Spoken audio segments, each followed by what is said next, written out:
લુણાવાડા નગરપાલિકાની ચૂંટણીમાં ward number 1 માં આમ આદમી પાર્ટીની પ્રચાર ઝુંબેશ વ્યાપક અને પરાકાષ્ઠાએ પહોંચી. પ્રમુખ દ્વારા બંને ઉમેદવારો વિજયી થશે તેવો આશાવાદ પણ વ્યક્ત કરાયો.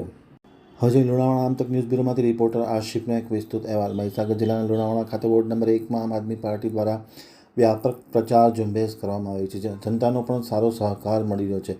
આમ આદમી પાર્ટી દ્વારા જણાવવામાં આવ્યું છે કે લુણાવાડા ખાતે આમ આદમી પાર્ટી દ્વારા દરેક કામો કરવા માટે તૈયાર છે અને કરતા રહેશું. આગળ પણ આવી રીતના કામ કરશું તેવી ખાતરી આપવામાં આવી હતી. ખાસ કરીને ચૂંટણીનો જે તબક્કો છે તે ખૂબ જ રસપ્રદ બની રહ્યો છે. આમતક ન્યૂઝ સાથેની વાતચીતમાં માહિતી આપતા બાબુભાઈ ડામોર આમ આદમી પાર્ટીના પ્રમુખ છે, તેમણે જણાવ્યું હતું કે જે કંઈ કામો બાકી છે તે કામ પરિપૂર્ણ કરવામાં આવશે તેવી ખાતરી પણ આપવામાં આવી. હવે જોઈએ આમતક ન્યૂઝ સાથે તેની વિશેષ મુલાકાતના પ્રસ્તુત અંશો. લુણાવાડા નગરપાલિકાની ચૂંટણીમાં આમ આદમી પાર્ટી તરફથી અમે વોર્ડ નંબર 1માં 2 ઉમેદવાર ઊભા રાખ્યા છે. આમ આદમી પાર્ટી કામની રાજનીતિ કરે છે. અમે ચૂંટણીમાં ખાલી ઊભા રહેવા માટે નહીં પણ જીતવા માટે ઊભા રહ્યા છીએ.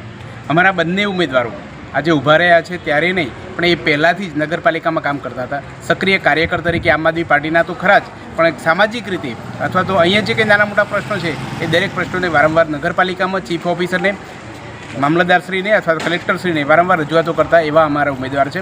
એમની ઓળખ ઘરે ઘરે છે. ત્યારે હવે અમારા બંને ઉમેદવાર વોર્ડ નંબર 1માં જીતીને નગરપાલિકામાં એક ઓપોઝિશનમાં વિરોધ પક્ષ મજબૂત તરીકે જીતીને આવશે અને નગરપાલિકાના જે પ્રશ્નો છે એ પ્રશ્નોમાં નિરાકરણ લાવવા પ્રયત્ન કરશે.